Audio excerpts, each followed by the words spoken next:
friends. This is Barb Gully from Barbs Tea Service. And we are back with our podcast courtesy on TV Studios. Yes. And I am here, as always, with co-host, studio engineer, and arm candy, Chris Gully. Pushing the buttons. Yes. Again and again. Again and again. Yes. All right. Okay. So back in the studio after quite a busy weekend. Yes. A lot going on. Yes. And I did. I went to the Jane Austen Festival. Right. You once again stayed home. Yes. Yes. And so we went to the Jane Austen Festival, and we also watched episode 2 of season 3 of The Gilded Age. What a hit. It was. So guess what we're going to be talking about today? Applied physics. Wrong. Oh, Yep. okay. All right. Not even close. Okay.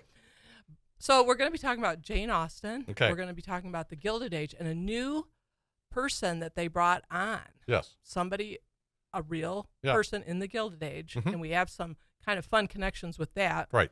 And then if we have time, we're going to talk about a Sussex scandal. Amazing. I'm beginning to think they don't really like her in the UK. You're right. There's a lot of bad press, but Yeah. we'll talk about this Meghan Markle. Which we love. A lot of good stuff comes out of this, Yeah, but yeah. her brand, as ever, Yes. is under some scrutiny, Uh-oh. and as we like to say, as if. Okay. But first, tea. All right.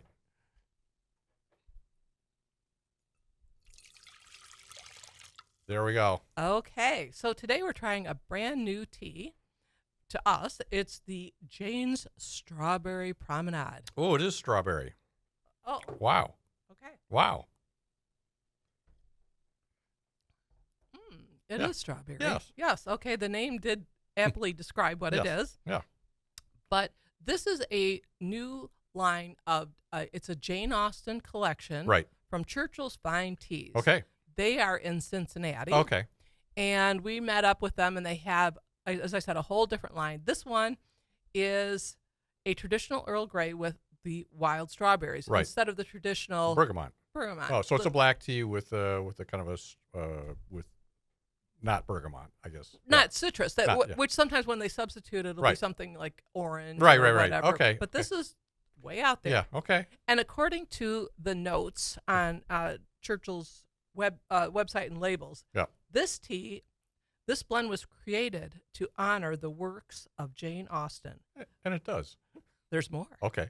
The creamy, bright flavors pay homage Mm-hmm. to her clear portrayal of human nature in both the serious and salacious. Wow. There's a lot of heavy lifting here with a cup of tea. That tea's doing a lot. Yeah. Okay. Yeah. Okay. But that brings us to our festivities in Cincinnati. Yes. We're going to talk more about the Churchill teas a little bit later in later podcasts. Okay. And another blog. All right. But let's jump right to the Jane Austen Festival 2025. All right. Here we go. All right. So this year, the Jane Austen Festival that we had traditionally gone to, it's me and my daughter Rachel. Right. It was in Cincinnati, but this year it was in a new location. It was in the Heritage Village Museum Okay. in a suburb just outside of Cincinnati. Right. Okay.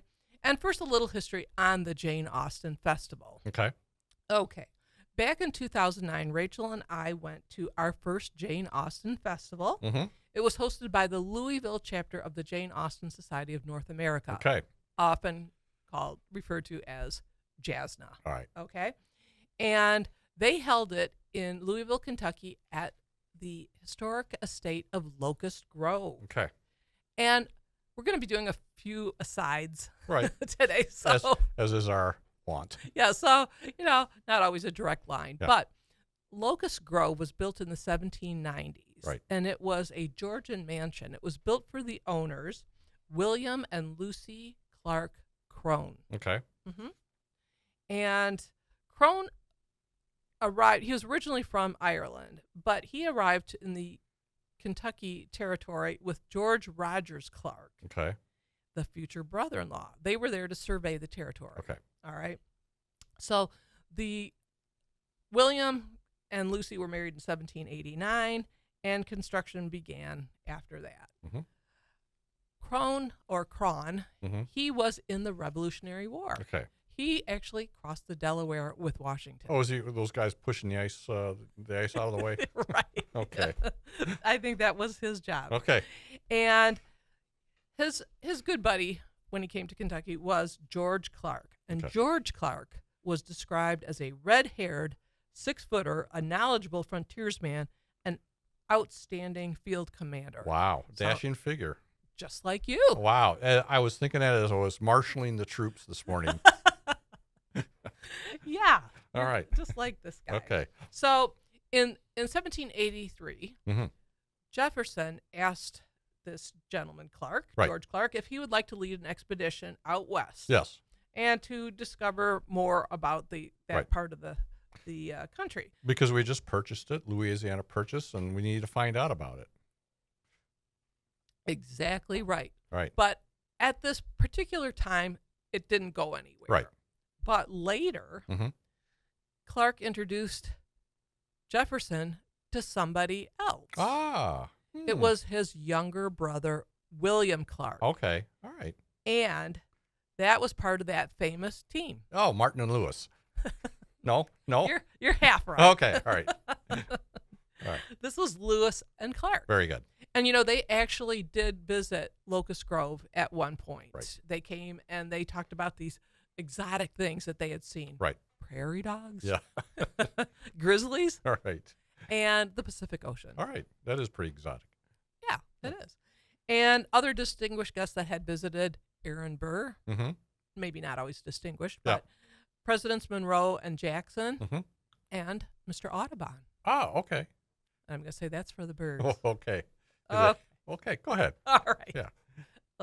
Okay, now back again to Yeah. the Jane Austen Festival. So Rachel and I, again, our first one was 2009. It was our first. It was the Louisville chapter's second. Right. And it was amazing. Yeah. I was quickly a huge fan. Right. They had great speakers. They had a lot of authors who wrote about Jane Austen. Mm-hmm. And the first year we were there, their guest speaker was Margaret Sullivan. Huh? She wrote the handbook, Okay. the Jane Austen handbook. All right. And this is one that I recommend to a lot of folks because if you're new to Jane Austen and the Regency period, this is a nice little guide, Okay. very readable, and it will tell you things about the attire, Right. appropriate occupations, talk about primogeniture, Right. and describes the transportation. Mm-hmm. And so this will give you a little bit more insight Right. into the characters. Yeah. In context and the history and for example, if you're new to this and somebody throws primogeniture at you, not really sure what that means, and that's really kind of a linchpin to a lot of these plots. It And is. a lot of her. It is. It's the source of the story in a lot of ways. Exactly. Yeah. Exactly. So that will help you Yeah. understand. Why are these people doing this? Yeah. Right, right. But I will say watching a Jane Austen movie or Right. reading her books, you can read it on different levels. Right. Right. So I kind of liken it to watching a Rocky and Bullwinkle cartoon. As one does. Right. Okay. Okay. So you can watch a Jane Austen movie and you can watch Rocky and Bullwinkle Yeah. just for the plot alone. Right. All right. Don't need a whole lot of Yeah. context. You can follow along just this lowest common denominator. Right. You can figure out what's going on, Right. and it's enjoyable. So there's 6-year-old me watching Yes, this, and right. there's 60-year-old me. Two different views. Exactly. So once you Yeah.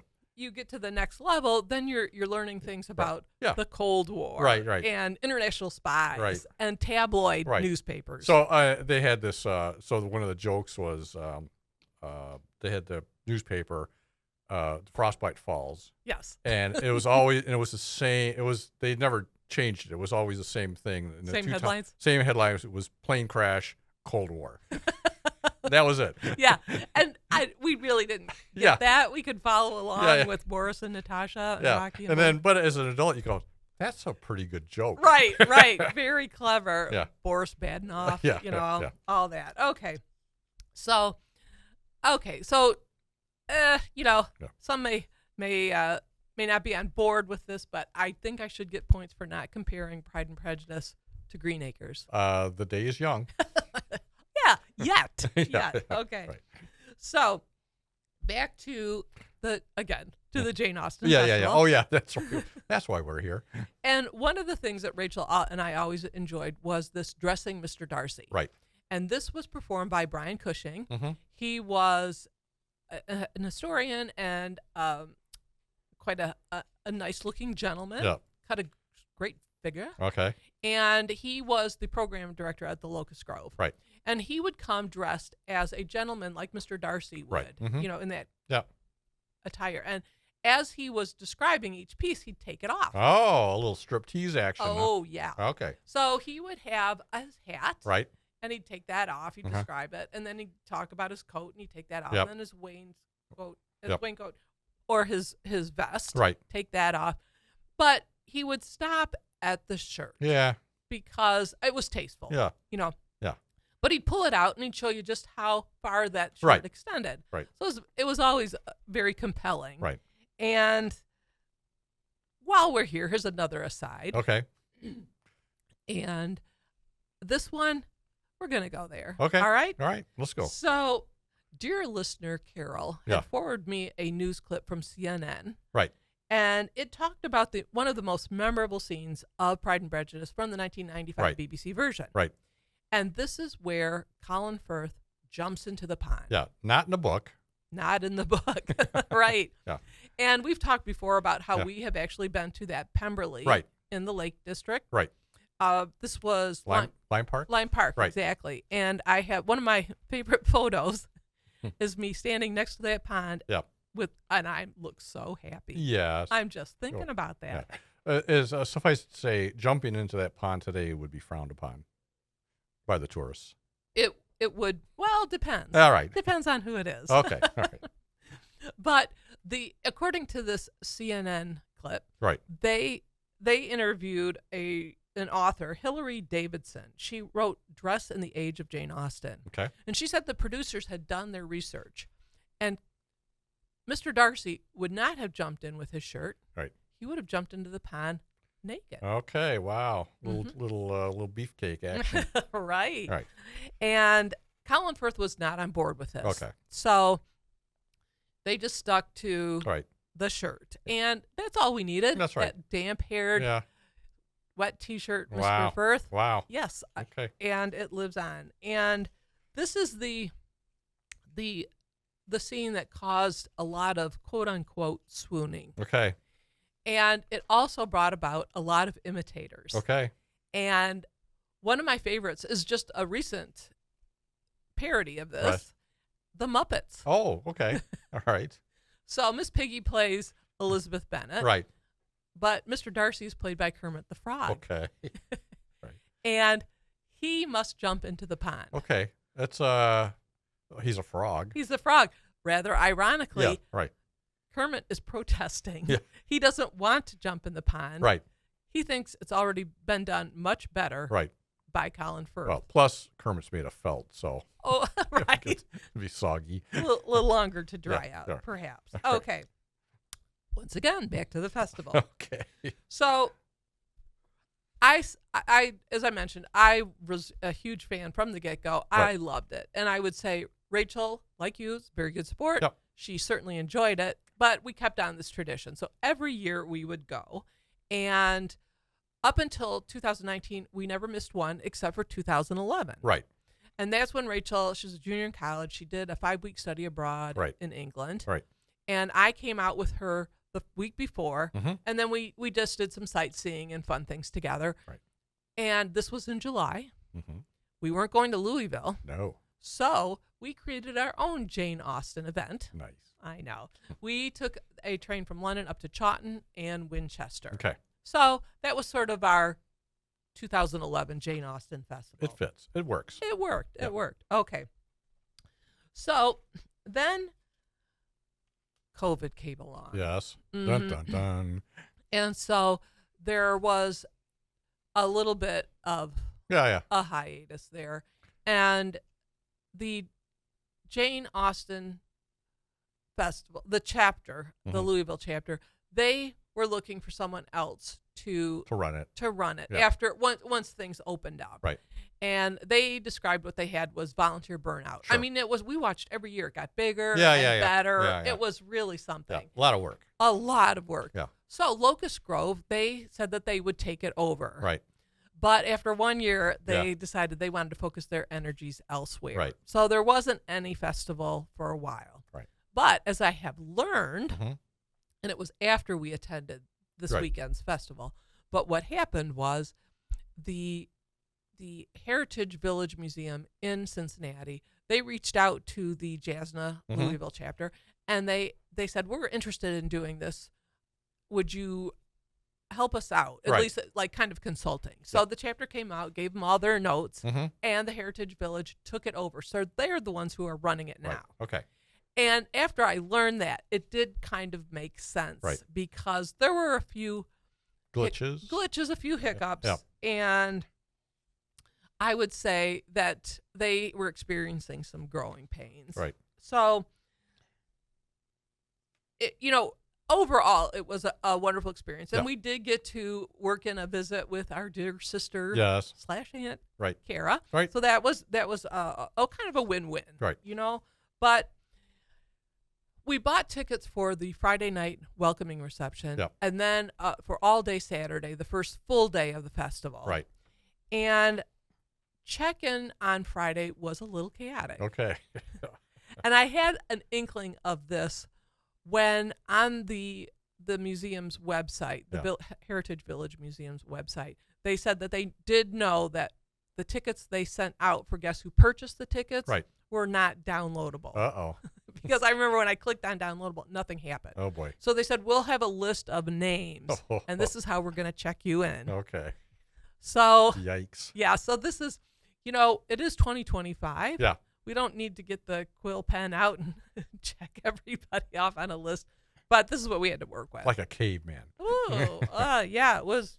So not relying a whole lot on technology, Right. but anyway, when we checked in, there was a long line, Yeah. and people checking us in seemed as confused as the guests as to what was happening, but not insurmountable. Right. We got checked in, we got our hors d'oeuvres and our cold beverage, and then we headed out to the grounds where they had set up a Meriton Right.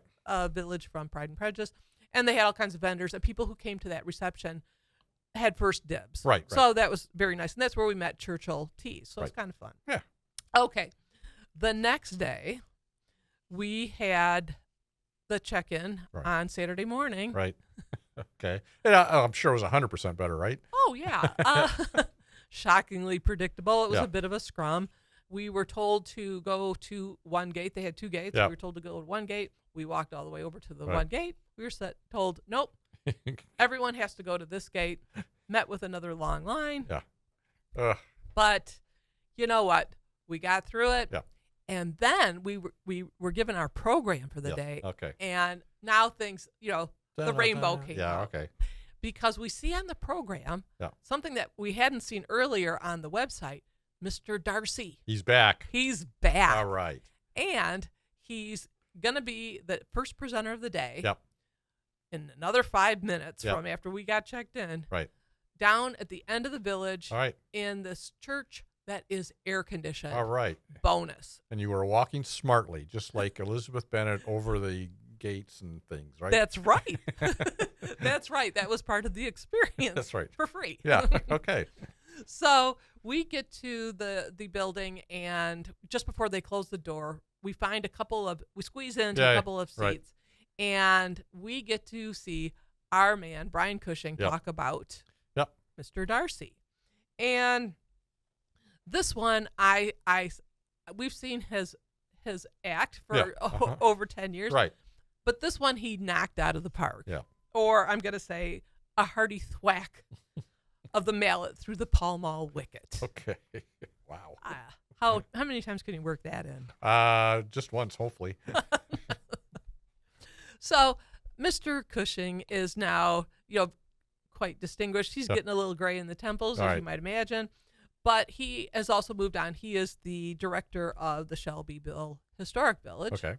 District, I should say. Mhm. Anyway, he talked about he talked about, again, he came dressed in his attire. Mm-hmm. He had the hat and the waistcoat, but really, his presentation was as layered as his outfit. Ah, wow. Yes. Okay. And when he took off his hat, he also mentioned his hair. Okay. His hair was also part of the way a gentleman would look. Right. So it was cut short, Mm-hmm. natural. Okay. And this was a rebellion of the younger gentlemen against the elders who would powder their hair or have wigs. Okay. Wow. Wow. Then society fell apart. Right. So, I mean, the youth are always coming up with their own idea. So, you as a youth then, you would have put away your powdered wig or your powder. Yeah. Just had your... I think it's going to come back. It could be. Yeah. Could be. Okay. So... Those crazy kids. Those crazy kids. Look at that. Getting rid of their wig. Right. So... Anyway. So, he talked about the gentleman would have maybe a couple hats, but they would have one coat. Right. Maybe one waistcoat, one or two, but they would have the one thing in a gentleman's wardrobe that they would have had many of were shirts. Right. They would change these regularly, and the women would make the shirts. They were the ones who would sew the shirts. Okay. So that brought about a question from someone who, this lovely guest, very astute, sitting at the back of the church, and she asked, would this have been done by the gentle lady or by a staff, someone in the, one of the servants? So what Mr. Darcy, Brian Cushing, said is that it was typically done by the gentle lady. Okay. It could certainly have been given to a servant to do, right? But sewing was considered something of an accomplished lady, something that she did. Right. And he brought in the fact that when King Henry VIII banished his first wife, Catherine, out of his castle. You're gone. Yeah. Go sew. She continued to sew shirts. Okay. In her palace or wherever he exiled her to. That's quite the hobby. It is. Okay. So anyway, that's another thread of thought. Okay. Literally. All right. But we're already making plans to go back. We are looking forward to it next year, and I am going to bring a bonnet. I forgot to do that. Oh yeah. We're in Cincinnati, which is basically yeah, a southern state. Yeah. And I'm also going to bring a fan in case I swoon. You don't want to get the vapors. I do not want to get the vapors. Okay, if Mr. Darcy is back. Right. All right, so we did a time check. We can talk quickly about the Gilded Age. Got plenty of time. All right, very good. Okay, so last night we had the second episode of Gilded Age, season 3, and now there's this romance budding of Larry Russell and Marianne Brooke. Okay. Old and New Money. Yes. And they've been coined Larry Ann. Why? So we've talked about how this was, this is a thing with celebrities. We had Bennifer. Right. Last season, Bridgerton, when we had Colin and Penelope, they were Pollen. Okay. Our friends are Carrick. Yeah. And we are Carb. So wow. You can run with that. Yeah. All right. So aside from Larry Ann, we have a new character that came on. Right. A true figure in history, J.P. Morgan. Yes. Okay. And he made it big in the finance industry. Right. He had banks. Right. And he was also a big power in the railroads. Okay. Which is like George Russell. Right. And we see him coming to J.P. Morgan to finance this. And actually, J.P. Morgan did take a big leap in 1879 when William Vanderbilt approached him about the sale of 250,000 shares of stock for the New York Central Railroad. Okay. And we're going to talk a little bit more in a future podcast about his investment in that Western expansion. Right. That's what they were getting to. Yeah. So, and Russell's kind of he's an amalgamation of Vanderbilt and Jay Gould and those. Exactly. Those types. Right. And there's sort of a they're sort of collapsing Right.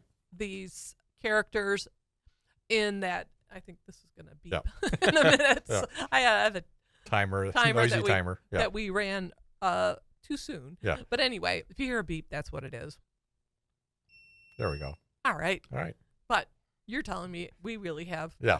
a couple more minutes, right? You got 4.5. Go. Okay.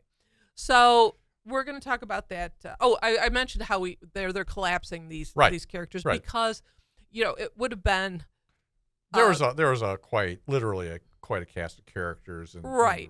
So and we'll get into Yeah. more detail on that later. Right. But I do want to mention that we are going to the Morgan Library Yes. next month, Right. and we are going to once again. We were there last year. We're Right. going to see the Jane Austen. Right.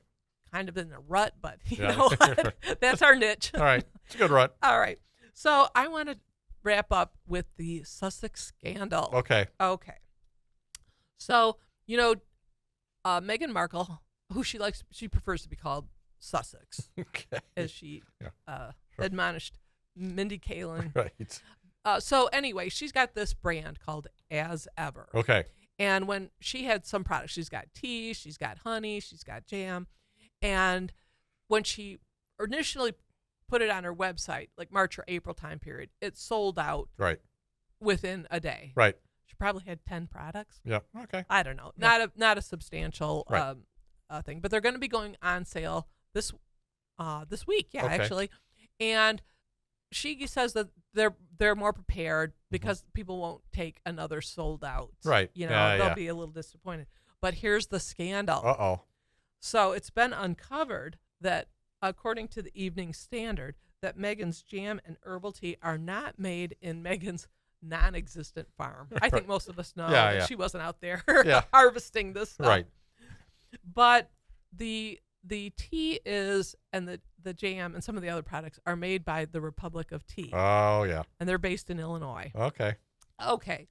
And this was also cited in a recent article in Newsweek, and they backed this up, that these products are very similar to the same thing that Republic of Tea sells. Okay? Yeah. So the price of the hibiscus tea was something that was pointed out because it's much more expensive than the Republic of Tea's version. Amazing. But a spokesperson has said that the hibiscus tea is sourced by them, but it's a different blend. Oh.